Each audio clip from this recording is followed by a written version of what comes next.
Life has a funny way of making us question our worth, especially when the ones we're supposed to rely on, our family, leave us feeling invisible, unwanted, and unimportant. For me, it all started when I was just a child. I was never the favorite, never the one they truly wanted. Instead, I was just the extra child in a family that had already decided who mattered and who didn't. My twin sister, Sarah, was the golden child, always the one they showered with love, attention, and material things. And then there was me, the afterthought, the one who was always just good enough to be left in the background.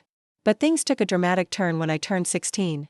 I was tossed out, left to fend for myself, all because my sister had decided to play house at a young age. But what happens when the tables turn?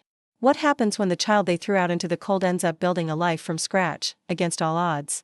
When they come back, knocking on your door, wanting to share in the fruits of your hard work, the real question is, after everything I went through, would I let them back into my life? Growing up, it was clear that I was the unwanted one in the family. The signs were everywhere. From the way my parents spoke about my sister, Sarah, to the way they completely ignored my existence. Sarah, the star of the show, was always the one getting everything: attention, gifts, special treatment. It was as if I was just an added inconvenience, a bonus they never asked for. I remember waking up every day with the sound of my parents talking about Sarah's plans. How they were going to buy her new clothes, how they couldn't wait to take her to gymnastics classes. Meanwhile, I was left alone, figuring out what to do with my day. No one ever asked how I was doing or cared about my dreams. It felt like I was invisible in a house that should have been my home too. Sarah had her own room, decorated with all the things a little girl could want. Pink curtains, a Disney bedspread, shelves full of toys. It was a room fit for a princess. My room, on the other hand, was a tiny, neglected space. The bed creaked with every move, and the dresser looked like it belonged to a different era, probably from the 70s. It wasn't much, but it was the only thing I had that was mine, or at least that's what I tried to tell myself. The resentment began early. I watched as Sarah was showered with new things, new clothes, new opportunities.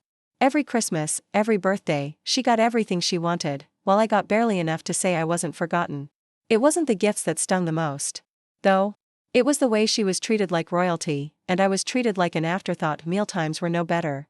Sarah always got the first pick, the biggest slice of pizza, the juiciest cut of chicken, while I was stuck with leftovers. If I ever complained, my mom would shoot me that look. "Be grateful you're getting anything at all," she would say. It was as if they were doing me a favor by letting me eat at all. I didn't even get to share in the one thing that made me feel human, being treated like I mattered. Everything was for Sarah. It was like I was just a background character in the family story, and my existence was barely acknowledged. But the one person who made me feel seen, who didn't treat me like I was invisible, was my grandfather. He didn't care about the sibling rivalry, didn't care about what my parents said. When I visited him, it was different. He took me fishing, told me stories, and made me feel like I was enough. He didn't see me as some extra kid who didn't belong. For those few hours, I felt normal, but that too was taken from me. My grandfather got sick. He was diagnosed with cancer, and just like everything else, my parents didn't want me involved. They took Sarah to visit him, bringing her flowers and gifts, while I was told to stay home. They said I needed to help out around the house, but I knew it was just an excuse. They didn't want me to be a part of it. So, I snuck out and visited him on my own. It was the only time I felt like someone truly cared. But even that was short-lived. When my grandfather passed away, everything changed. It was like he was the last person who could see me for who I was, the last person who cared. My parents were so wrapped up in Sarah's grief that they didn't even ask how I was handling it. At the funeral, they made sure Sarah was front and center, while I was shoved to the back, like an inconvenience. For the first time, I realized that they didn't see me as someone who mattered. After his death, it only got worse. The little bits of attention I used to get, like the occasional "good job" or a brief acknowledgement, disappeared. It was like I was fading away, becoming nothing more than a ghost in my own home. At the dinner table, I might as well not have existed. My parents spoke to Sarah like I wasn't even there. I remember the family photos. There was always a perfect shot of Sarah, and I was either cropped out or hidden in the background, barely visible. It wasn't just the small things that hurt, it was the way my parents made me feel. Every time I tried to stand up for myself, to say, "Hey, what about me?" they would dismiss me. "Sarah's got her activities, and you're fine with what you have." That was the answer I got every time. And when I would push back, I was called selfish, told I was making everything about me. So I stopped speaking up. I became good at blending in, at being invisible, but even when I kept my mouth shut, I still wasn't left alone. My dad would constantly tell me to shape up and would compare me to Sarah. He made me feel like I was the problem, like I was the one who needed fixing. And Sarah, she was more than happy to play along. Whenever she wanted something, she'd cry, and my parents would rush to her side, acting like it was the end of the world. I quickly realized that no matter what I did, I would never be their favorite. I would always be the extra one, the one they didn't really care about. So, I learned to accept it.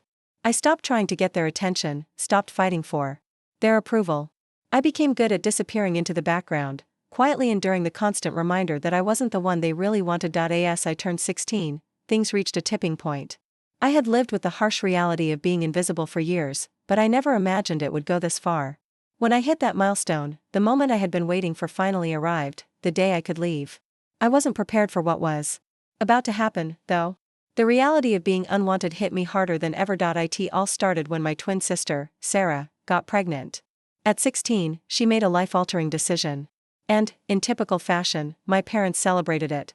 While other parents might have been concerned or had a serious conversation about the consequences, mine were excited. It was as if Sarah had just won a prize. They were thrilled at the idea of becoming grandparents. I stood there, shocked, feeling like the ground had been ripped out from under me. They made all these plans to support her, to get her ready for motherhood. But not once did anyone ask about me. They didn't even care that I was standing there, processing everything alone. The sudden shift in focus towards Sarah was overwhelming. This wasn't just about a pregnancy, it was about everything that came with it: the celebrations, the future planning, the expectation that she would be treated like royalty. And me? I was just there. I figured the wedding would be the tipping point, the final act of their favoritism. It was rushed, hasty, and everything about it screamed that it was being done to fulfill some sort of checklist. One moment, I was in my room, minding my own business, and the next, I was told to get dressed for a wedding. No one even asked if I was okay with this. There was no discussion. My feelings didn't matter. My sister's life was the one that was suddenly the focus. The whole thing felt like a show, like I was being forced to watch a performance I didn't have a role in. Weeks passed, and the tension only grew. It was bad enough that Sarah's pregnancy was dominating everything. But then came the news that shook me to my core: my parents needed my room. They needed it for the baby. The room that had always been mine, no matter how small or crappy, was suddenly no longer available. I was told to pack up and make room for the grandchild. I was stunned. How could they be this cold? I tried to argue, but it didn't matter. You're old enough to figure it out, my mom said with a shrug. My dad backed her up with his usual: it's time for you to take responsibility for yourself. I felt like a burden, like I was the one holding up their happiness. No one ever even asked me what I was supposed to do. They knew I had nowhere to go, but they didn't care. The baby needed space, and I was the easiest one to kick out. I packed what little I had. There wasn't much to begin with, just a few bags of clothes and some old books my grandfather had given me. I remember standing in my room one last time, looking around at what had been my space. And now, it wasn't mine anymore. It was going to be a nursery for Sarah's child, and I was out on the street. I asked my parents where I was supposed to go, but they just shrugged it off. You'll figure it out. The word stung. They made it sound so easy, like I was just supposed to get over it. They didn't even care. My sister had her life ahead of her, and I was just an inconvenience. It wasn't about me anymore. I was invisible again, but this time, it was official. I was on my own. The only option I had was to take an old tent from the garage and set it up in the backyard. It wasn't much, but it was something. I was close enough to the house to hear them inside, laughing, eating, making plans for Sarah's baby. It was like I was a stray dog they'd put outside, close enough to watch them but far enough not to be a bother. The cold nights were unbearable. The ground was hard, and no matter how many layers of clothes I put on, I couldn't escape the chill. I had to use a flashlight to do my homework because there was no light in the backyard. My grades started slipping, but I couldn't focus on school when I was worried about surviving the night. I kept telling myself that this would pass, that one day, I'd escape this nightmare. But for now, I had to endure it. I could hear them through the walls. They would talk about the future, about their plans for Sarah's baby. I'd sit outside, pretending I didn't care. But the reality was that I cared more than anything. They didn't even notice me. I was just a shadow, a nuisance they didn't have to think about. I started asking around for odd jobs, doing anything I could to make some money. I mowed lawns, shoveled snow, whatever I could do to survive. But no matter how much I worked, it felt like I was never getting anywhere. The few dollars I made were enough to get some food, but not enough to change my situation. I couldn't escape the cold. I couldn't escape the loneliness. My parents' perfect family image was intact, but mine was shattered.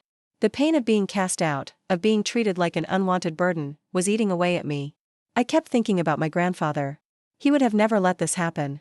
But now he was gone, and I was all alone. The winter was brutal. The nights felt endless, and the cold never seemed to let up. The tent was my only refuge, but it wasn't much of one. No matter how many blankets I layered or how tightly I bundled myself, the cold seeped into my bones. The streets were harsh, and the air was unforgiving, but I had nowhere else to go. I used the flashlight to try to get some schoolwork done, but my mind was elsewhere. I kept thinking about the fact that I was out there, alone, while my parents were inside, planning a future for Sarah and her new family. I remember one night. The wind howling outside, and I could hear the sounds of laughter and warmth coming from the house. I could almost see them all sitting together around the dinner table, talking about the future and planning for Sarah's baby. It made me sick to my stomach. I was just outside, a few feet away from them, but to them, I was invisible. They didn't care that I was freezing, struggling to make it through the night. I was nothing to them. The family they'd once pushed me aside for was now growing bigger, and I was no longer needed. That was when I realized that I couldn't keep living like this. I couldn't stay in the backyard, pretending like it was all okay. My pride hurt, but more than anything, I had a deep, burning desire to do something about it. I wasn't going to be stuck in this cycle forever. There had to be another way. I didn't have many options, but I made the choice to keep pushing forward. I went to work in any job I could find. Mowing lawns, shoveling snow, helping out with odd jobs for people in the neighborhood. It wasn't much, but it was enough to get by. And every time I managed to earn a few dollars, it felt like a small victory. It wasn't the life I dreamed of, but it was a life that I was building for myself, without any help from my parents. And for the first time, that felt empowering. But even with the little I was earning, it wasn't enough. I knew that I couldn't keep living in the tent for much longer. One day, as I walked through the town, feeling like I was invisible to everyone, I passed by a bakery I had seen many times before. I stopped in front of the window, staring at the fresh bread and pastries. I was hungry, but it was more than that. I was desperate. Desperate for something stable, desperate to get out of this cycle. That's when Frank came out. Frank, the old baker who ran the shop. He looked like someone who had seen a lot in his life. His gruff demeanor and no-nonsense attitude made him seem tough, but there was something else there, a quiet kindness. He saw me standing there, looking like I hadn't eaten in days. He asked me if I needed something, and I didn't know what to say. I just shrugged, embarrassed by how bad things had gotten. "You looking for work, kid?" he asked. I hadn't expected that, but the words came out of my mouth before I even realized it. "Yes," I said, desperate. "I'll do anything." Frank didn't hesitate. He told me he needed someone to sweep the floors, help with deliveries, and clean up the place. It wasn't much, but it was a start. He offered me cash and, as a bonus, some day-old bread. I couldn't believe my luck. I wasn't going to sleep in that tent with an empty stomach anymore. The work was tough. The bakery opened early, and Frank was demanding. He didn't let anyone slack off. But it was the first time in a long time that I felt like I was doing something productive. I wasn't just sitting around waiting for something to change, I was changing things for myself. I was finally taking control of my life. Over time, Frank and I started talking. He told me his story, how he had been kicked out by his own father when he was younger, just like me. He had nothing, but he had built the bakery from scratch. And now, here he was, giving me a chance to work and start building my own future. It felt surreal to me. For the first time in years, someone was treating me like I mattered. One day, Frank told me he had a small room above the bakery that was just sitting there, unused. He offered it to me to stay in. It wasn't much, just a small, dusty room with a single bed and a tiny window, but it was a roof over my head. It was the first time I'd had a place to sleep that wasn't a cold tent in the backyard. I moved my things in that night, and I felt a sense of relief. It wasn't the life I had imagined, but it was a life I was building for myself. At first, things were rough. The room was small, and the bakery was a lot of work, but I didn't mind. I threw myself into the job, learning everything I could. Frank wasn't warm and fuzzy, but he was fair. When I did something right, he gave me a nod of approval. It wasn't much, but it meant everything to me. For the first time, I felt like I was doing something right. As time went on, I started to feel more comfortable. I learned how to knead dough, how to bake bread, and even how to make pies. It wasn't glamorous, but it was honest work, and it was mine. I knew that if I kept working, kept pushing forward, I would make it. I wasn't going to stay stuck. I wasn't going to let the past define me. As time went on, things began to improve slowly but surely. I was no longer sleeping in a tent in the freezing cold, and I wasn't begging for scraps just to get by. I had a steady job at the bakery, a roof over my head, and a sense of purpose. It wasn't the life I had dreamed of, but it was my life, and I was making it work. Every day, I woke up with a renewed sense of determination. I wasn't just surviving, I was building something, piece by piece. I knew that staying at the bakery forever wasn't the goal. It was a step in the right direction, but I wanted more. I wanted a future where I wasn't constantly looking over my shoulder, wondering if someone would throw me out again, like my family had done. I wanted a place of my own, one where I could finally feel at peace. Every day, I worked as hard as I could. I saved every penny I made, and I lived frugally, just like I had when I was in the tent. I didn't buy anything unless I absolutely needed it. My life wasn't about luxury, it was about survival and building a foundation for the future. Every dollar I earned felt like a victory. It wasn't much, but it was enough. One day, after a particularly long shift at the bakery, Frank pulled me aside. I had been working harder than ever, trying to save up for a bigger goal. Frank had noticed. He had always been observant, but this time, he said something that hit me in a way I wasn't prepared for. "You're doing good work, kid," he said, his gruff voice softer than usual. "You're going places. But you need to start thinking bigger." He handed me an envelope, and I almost didn't know what to say. It was a paycheck, but it wasn't just any paycheck. It was more than I had ever seen in one place before. It wasn't a fortune, but it was a sign that I was moving forward, that my hard work was starting to pay off. I stared at the envelope in my hands for a long time, letting the weight of it sink in. This wasn't just money, it was a validation of everything I had been working toward. It was proof that I wasn't just some abandoned child who would always be on the sidelines. I was making my own way, and I had earned every cent of that paycheck, but even with this small success, I knew I couldn't stay at the bakery forever. It was a place of safety, but it wasn't the end of my journey. Frank had given me a chance, but I had bigger plans for myself. I started looking for ways to move forward. I picked up extra shifts at a local convenience store, helped out with landscaping on weekends, anything I could do to make a little extra money. Every job was a means to an end, and that end was building a better life for myself. But even as I worked more and more, I knew that I couldn't stay stuck forever. I couldn't live in that small room above the bakery indefinitely. I had bigger dreams. I was still young, and I wanted to make something of myself that didn't involve being stuck in a small town with no future. The idea of buying my own house, something that was completely mine, became my obsession. It wasn't just about owning property, it was about proving to myself that I could make it. I was determined to make that dream a reality. I knew it wouldn't be easy, but I had already come this far. I had already gone from living in a tent to having a steady job. I had fought for everything I had, and I wasn't going to stop now. I wasn't going to be content with just surviving. I was going to thrive. I was going to take what life had given me and build something even bigger. The more I worked, the more I realized that I had to keep pushing. I couldn't rest on my laurels. Every day, I reminded myself that I had to keep moving forward. I wasn't just doing this for me, I was doing it for the version of myself that had been cast aside, ignored, and forgotten. I was doing it for the kid who had been told he wasn't enough, who had been told to disappear. That night, after work, I walked to the park to clear my head. It was late, and the streets were quiet, but I found myself standing there, staring up at the stars. I knew that there was still so much I had to do, so much I wanted to achieve. But for the first time in a long time, I felt like I was on the right path. I wasn't just surviving anymore, I was living. And no one could take that away from me. A few months passed, and things began to settle into a rhythm. I had a small but stable routine. I would wake up early for my shift at the bakery, work hard through the day, and then spend the evenings looking for more opportunities. Despite all the setbacks and struggles, there was something comforting about this new life I was building. I wasn't just existing anymore. I was doing everything I could to make something better for myself. One day, Frank sat me down after my shift, his gruff face unusually serious. I had gotten used to him being straightforward, but this time he had a different air about him. "You've been working hard," he said, his eyes scanning my face. "You've been saving up, and that's good. But you need to think about the long term. You can't stay here forever. You've got to start thinking bigger." I had heard these words before, but this time they hit differently. Frank was right. I couldn't stay in that tiny room above the bakery forever. I had outgrown it. I wasn't a kid anymore, and it was time to take the next step. The question was, how could I make that leap? Frank leaned back in his chair, folding his arms. "I've been thinking about it. You're working hard, but you need more. You need to be able to build something that's yours. Something you can truly call your own. And I think you can do it." His words stuck with me. I knew I couldn't just rely on my job at the bakery. It was a great starting point, but I needed something more substantial.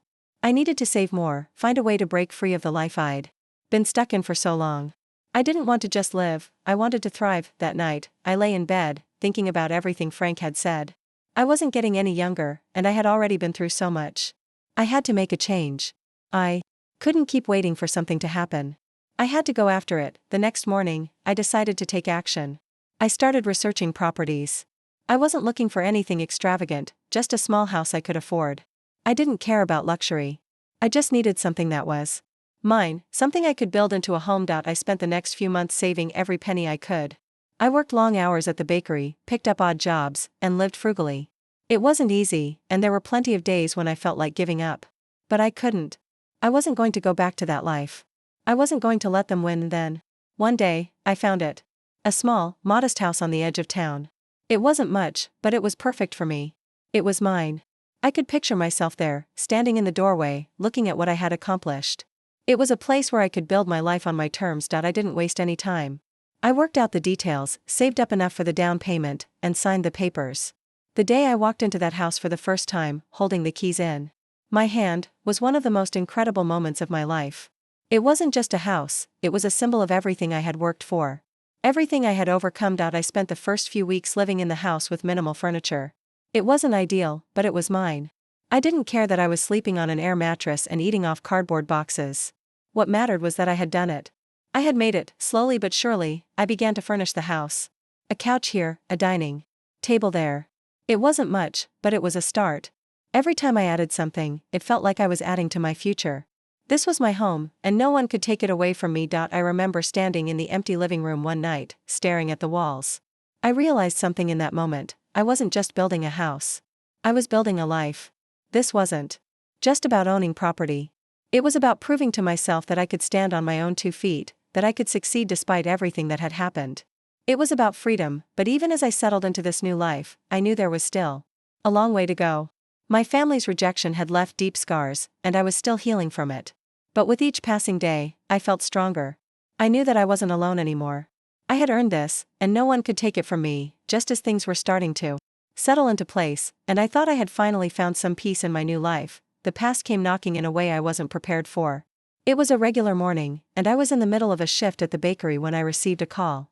At first, I thought it was a customer calling in, but then I saw the number. It was from my mom. I hadn't heard from her in months, not since I'd moved into the house, and certainly not since the day they'd shown up at my door asking to move in. My first instinct was to ignore it, but something made me answer. "Hello?" I said, trying to keep my voice calm. "Son," she began, her voice unnervingly soft.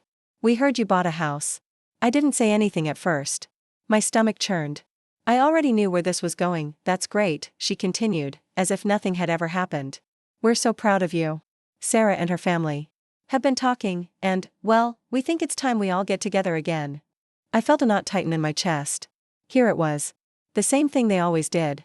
They didn't show up when I needed them most, but now, when they thought I had something they could benefit from, they wanted to act like nothing had ever happened. It was like they were trying to erase all the years of rejection and pain. I took a deep breath, trying to steady my emotions. "What do you mean by that?" I asked, though I already had an idea. "Well," she said, almost too casually, "with Sarah's family growing, and you having that big house all to yourself, we thought it might be time to put the past behind us. We could all live together again, like before. Be a family again." Her words hit me like a slap to the face. It was as if they had never really understood what they did to me. They didn't care that they had abandoned me when I needed them. They didn't care about the years I had spent living in a tent or how they had shoved me aside to make room for Sarah. Now, when I had worked hard to build a life on my own, they wanted to come in and take over. I could feel the anger rising in me, but I kept my voice steady. "You want to move in here? In my house? After everything?" There was a pause on the other end of the line. Then, my mom's voice came through, softer now. "We know we made mistakes. But we're a family, and families should stick together. Don't you think?" I wanted to scream. The anger was bubbling up inside me, but I didn't let it take over. "Where were you when I was 16? Where were you when I was sleeping outside in the cold because you kicked me out? What about me then? Where was family?" My mom fell silent for a moment, and I could hear the tension in her breath. "Son, we didn't know how to help you. We thought you'd figure it out. We didn't mean to hurt you." Her words stung. But I wasn't going to let her guilt trip me into giving in. I had spent so many years trying to get their approval, trying to make them see me. But not anymore. I had built this life on my own, without their help, without their approval. And I wasn't about to let them take it from me now. "No," I said, my voice firm. "That's not happening." I heard a sharp intake of breath. "What do you mean?" "We're family. We're trying to make things right." "No," I repeated. "You don't get to come back into my life just because you need something." This is my home, and you're not welcome here. Not after everything. For a moment, there was silence. Then, my mom spoke again, but her voice had lost the warmth it once had. You're being selfish. I laughed bitterly, shaking my head even though she couldn't see me. Selfish? You're the ones who kicked me out when I was 16. You're the ones who treated me like I was nothing. Now you want to waltz back and like it never happened. No. I'm not doing this. The call ended abruptly after that. I stood there, staring at the phone in my hand, my chest tight with a mixture of anger and relief. I had done it. I had stood my ground.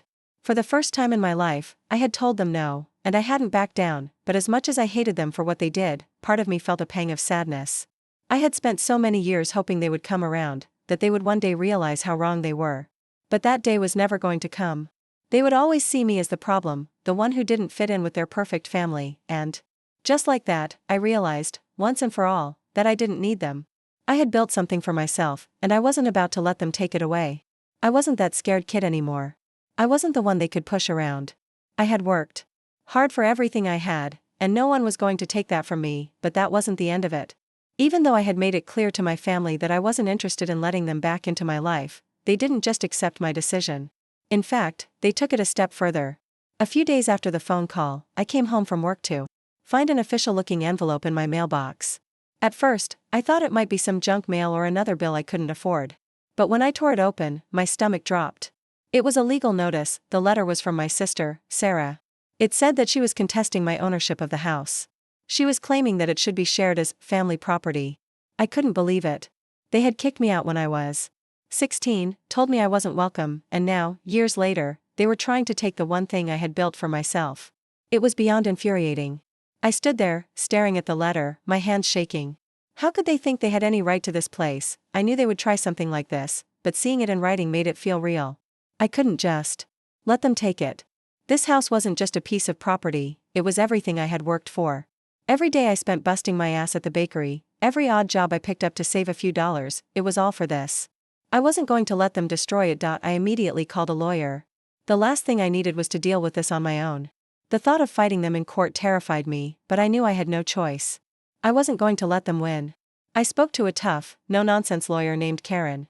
She didn't sugarcoat anything. They don't have a leg to stand on, she said. But they'll try to make it a hassle. They'll drag this out as long as they can. I could already tell this was going to be a long, drawn-out battle. But I wasn't going to let them get away with it. I had saved up everything I had, and I wasn't about to let it go because they thought they could waltz back into my life and claim what was mine. Over the next few weeks, things only escalated. My parents started calling, leaving messages, sending texts. They all claimed they just wanted to talk, but I knew better. They weren't sorry. They were just trying to manipulate me into giving in. It was exhausting, but I wasn't about to let them win. Not this time. I continued working at the bakery, focusing on the task at hand. I kept my head down, knowing that I had to keep going. But then, things got even worse. My mom called again, but this time, she didn't even try to be subtle. She came right out and said it. "We know you've been saving money," she said. "We just thought it was time to put everything behind us. We've been struggling, and you've got that big house. Don't you think it's time we all came together as a family again? You owe us, you know." I felt a surge of anger rise up within me, but I kept my voice calm. "I don't owe you anything. You kicked me out when I was 16, and now you want to come back into my life because you need something? That's not how this works. You're not welcome here. Not anymore." I hung up before she could say anything else. I had nothing left to say. This wasn't about family. It was about them taking advantage of me when they thought I had something to offer. But they didn't realize, this time, I was the one in control. The legal battle was draining. My lawyer, Karen, worked tirelessly to defend my case, gathering documents, receipts, and any proof that I had worked hard for everything I had. We even went through the family's financial records, just to see how far they'd go. What we uncovered shocked me. My parents had been using money that my grandfather left me, money that was meant for me when I turned 18. They had taken control of the inheritance through some loophole, using it to pay off their debts and fund Sarah's wedding, her husband's failed business, and even part of their new house. All of that money, which should have been mine, had been siphoned off without my knowledge. I couldn't believe it. For years, they had made me feel like I was the problem, like I was worthless, and here they were, using me as a source of cash. I wanted to scream. I wanted to confront them and demand answers, but I knew it wouldn't change anything. They had done this for years, and now, they thought they could just take my house too. But I wasn't going to let them. I had worked hard for everything I had, and I wasn't going to let them take it from me. Karen assured me that we had a solid case. We'll sue them for fraud and theft, she said. They can't just steal from you like this. The idea of taking legal action against my own parents was hard to stomach, but I knew it was the only way. I had no choice. The truth had to come out. And this time, I wasn't going to let them get away with it. The weeks dragged on as the legal battle continued to unfold. Every time I thought I could finally put it behind me, my family found another way to drag me back into their drama. My mom, my dad, and even Sarah, none of them seemed to understand that I wasn't the same person I had been when I was 16. I wasn't the scared kid who had to bend to their will. I had built something for myself, and I wasn't going to let them tear it down. The legal meetings were grueling. My lawyer, Karen, was firm and direct, pushing forward with every piece of evidence we had. The more we uncovered, the clearer it became that my family had been taking advantage of me for years. My grandfather's inheritance was just the tip of the iceberg. They had used my money for their own comfort while leaving me to fend for myself. I couldn't even fathom how they could justify their actions. They'd lied, manipulated, and gaslit me into believing I was the problem. But the truth was finally coming to light. As the court date approached, I found myself facing the hardest part of all, seeing my parents in court. The thought of standing in front of them, facing their lies and their manipulation, made my stomach churn. But I wasn't going to back down. I couldn't afford to. The day of the hearing, I walked into the courtroom with a sense of resolve. My parents were already there, sitting across the room, their faces tense. I tried to keep my focus on the lawyer standing next to me, reminding myself why I was here. I wasn't just fighting for my house. I was fighting for my dignity, for the years I had spent believing their lies, for everything they had taken from me. When the case finally began, the tension in the room was palpable. My parents' lawyer tried to make it sound like I was the one in the wrong, that I was just being petty and selfish. They even went so far as to claim that I had no right to the house, that I was ungrateful for all they had done for me. It was as if they had no memory of the years they had spent treating me like I didn't matter, of the nights I spent freezing in a tent while they played happy family inside. But Karen, my lawyer, was prepared. She pulled out every piece of evidence. We had bank statements, legal documents, records showing how my parents had used my grandfather's money for their own benefit. Every lie they had told me was exposed in front of the court, and they couldn't hide from the truth anymore. As the case went on, I felt a strange mix of emotions, anger, frustration, but also a deep sense of satisfaction. For once in my life, I wasn't the one being manipulated. I wasn't the one being ignored. I was standing up for myself, and no one could take that away from me. Then, the moment I had been waiting for came. The verdict. The judge stood, reading the ruling, and I could feel my heart pounding in my chest. The courtroom was silent, every word hanging in the air. We have reviewed all the evidence, the judge said. And based on the documents and testimony provided, the court finds in favor of the defendant. The property in question belongs to him, and his family's claims to it are dismissed. Furthermore, the court will be awarding damages for the misappropriation of the inheritance funds. I couldn't believe it. For the first time in years, I felt like I had won. The judge's words hit me like a wave of relief, and I could feel my body go limp with the weight of it all. It wasn't just about the money or the house, it was about justice. It was about showing my family that I wasn't the helpless kid they could push around anymore. As my parents stood there, their faces red with anger and disbelief, I couldn't help but feel a sense of closure. They couldn't spin their story anymore. They couldn't manipulate the narrative. The truth was out, and there was nothing they could do to take that away from me. Walking out of the courthouse, I felt lighter than I had in years. It wasn't just the legal victory, it was the emotional freedom that came with it. I had taken back control of my life. I had fought for everything I had, and I wasn't going to let anyone take that from me. But even as I walked away, I knew that this wouldn't be the end of it. My family had never been the type to just accept defeat. They would try to come back, try to find a way back into my life. But for now, I had my peace. I had my house, my job, and my life. I wasn't going to let them destroy it again. The weeks that followed the court ruling were quiet, almost unnervingly so. My parents, Sarah, and the rest of the family kept their distance, and for the first time in a long while, I felt a sense of peace. It was like I could finally breathe again without the weight of their expectations and manipulation hanging over me. The house I had worked so hard for was now truly mine. It wasn't just the walls or the roof, it was the culmination of years of pain, struggle, and perseverance. But even as I settled into this newfound peace, there was still a part of me that couldn't quite shake the bitterness. I had spent so many years hoping for my family's love and approval, only to realize that I had been nothing more than a convenience to them. They didn't care about me. They cared about what they could get from me. I couldn't deny that I felt a sense of loss. Not for the family I had wanted, but for the family I had never had. I had always dreamed of them changing, of them seeing me for who I was and treating me like I mattered. But that dream had been shattered long ago, and the reality was clear. They would never be the family I needed them to be. And that hurt more than I was willing to admit. Still, I refused to let it define me. I refused to let their betrayal and rejection control my life. I had built something on my own.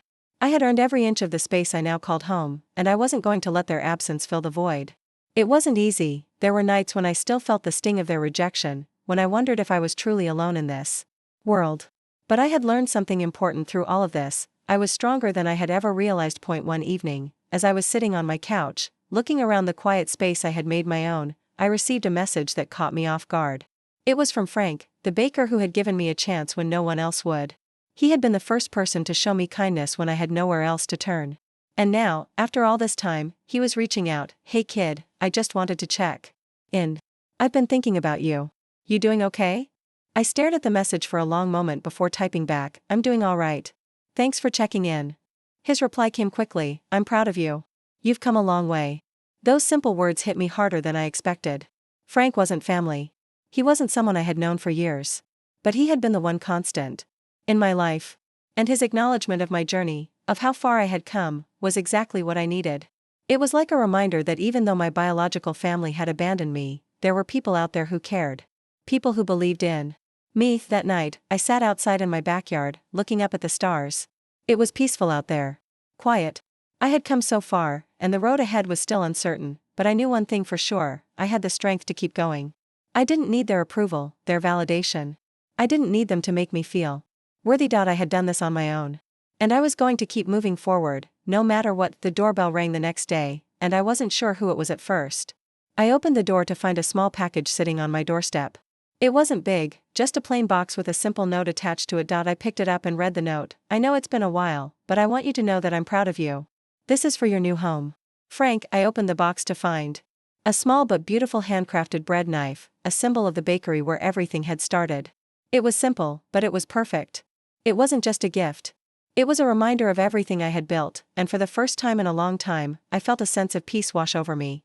I wasn't alone. I had built something. I had earned my place in the world. And no one could take that away from me. Time has a way of healing wounds, but it also has a way of reminding you of the scars you've earned along the way. As the days turned into months, and I found myself more settled in my new home, the shadows of my past no longer loomed as large. They still visited me occasionally, in quiet moments of reflection, but I had learned to stand firm against them. The house was no longer just a symbol of my struggle, it was a testament to everything I had endured, everything I had overcome. I was no longer waiting for approval from my family. I no longer needed them to validate my existence or define my worth. I had built something that was entirely mine. I had earned every inch of it with my own hands, my own sweat, and my own determination. That thought brought me peace, but it also brought me something else: freedom. The freedom to live my life on my own terms, without fear of rejection, without the need for anyone to tell me I was good enough. But just when I thought I could move forward without looking back, my past found its way back to me. It wasn't in the form of my parents or Sarah trying to worm their way back into my life. No, this time, it came in the form of a letter. A legal letter. I'd been expecting it, but that didn't make it any easier to stomach.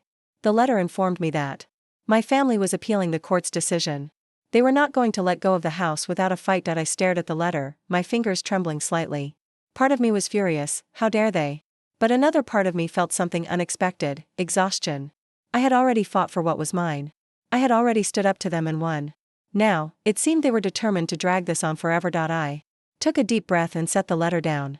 I wasn't going to let them do this to me again. I'd been through worse, and I had come out stronger every time. This was just another battle. And I wasn't going to lose. I picked up the phone and called Karen, my lawyer. She was quick to respond. "Looks like they're not letting go," she said when I explained the situation. "But we've already won once. They're just stalling. We'll handle it." I appreciated her confidence. But in that moment, I realized something important. I wasn't just fighting for the house anymore. I wasn't fighting to win the approval of anyone. I was fighting for myself. I had built this life, and I wasn't going to let them take it from me. Not now, not ever. The next few weeks were a whirlwind of paperwork, legal proceedings, and long, sleepless nights. It was draining, mentally and emotionally. But through it all, I kept my focus. I reminded myself of why I was doing this, why I had to keep fighting, and then, the final day came. The day of the appeal hearing. I stood Before the judge, just as I had before, with Karen by my side. My parents were there, too, looking as smug as ever. But I was no longer the scared, invisible kid they could manipulate. I wasn't the one who had to shrink in their presence. This time, I stood tall. This time, I spoke up. I told the judge everything, the years of rejection, the years of being ignored and abandoned. I spoke about the inheritance money they had taken from me, the lies they had told, and the way they had made me feel like I didn't belong. I told the judge that I wasn't just fighting for property, I was fighting for my dignity. For the respect I had always been denied. When the judge made the ruling, it was clear. The appeal was denied. The property remained mine. As the gavel came down, I felt a weight lift off my shoulders.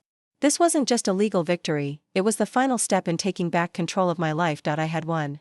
And not just the house, I had won my freedom. That night, I sat in my living room, looking around at the life I had built. It wasn't perfect. There were still scars, still reminders of everything I had been through.